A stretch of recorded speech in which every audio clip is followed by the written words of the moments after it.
Goeienaand, good evening, fellow South Africans and citizens of the world. And you know there's one thing you can depend on in South Africa, and that is corruption. Corruption at the highest levels, and of course no one ever gets charged. It's kind of what they call black privilege. Okay, let's get that straight. Black privilege. What am I talking about? Probably one of the most contentious subjects in South Africa today, which is, apart from the high crime level and high corruption rate, is this policy of expropriation of land without compensation. Now, even where land has been expropriated, and in the past people have been paid for a portion of the value for it, guess what? That whole process is completely corrupt as well. And here's the proof. And guess who's been sitting on it? Your president, hippo-wise, Cyril Ramaphosa.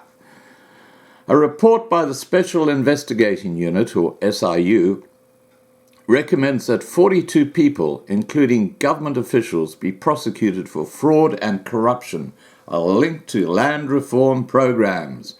The report was handed over to President Ramaphosa in March 2018. That's 15 months ago.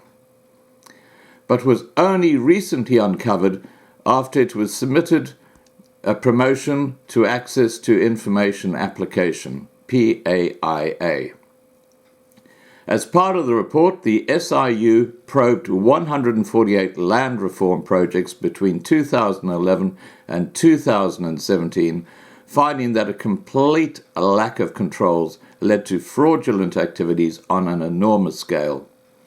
In one such project, grants were made available to beneficiaries to cover the cost of the acquisition of agricultural land. These beneficiaries were then expected to stay and work on the farms they were given as a way of paying back some of the money they had received. However, the SIU found that in many of these cases, thousands of alleged beneficiaries were not even aware of the project and had never been to their farms. Others had never lived or worked on a farm and did not qualify for grants.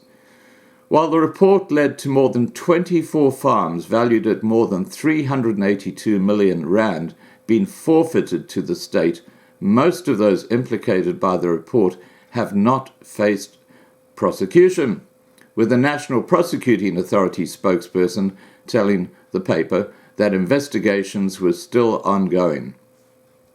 These land reforms are likely to come under the spotlight as government prepares to introduce a land expropriation without compensation.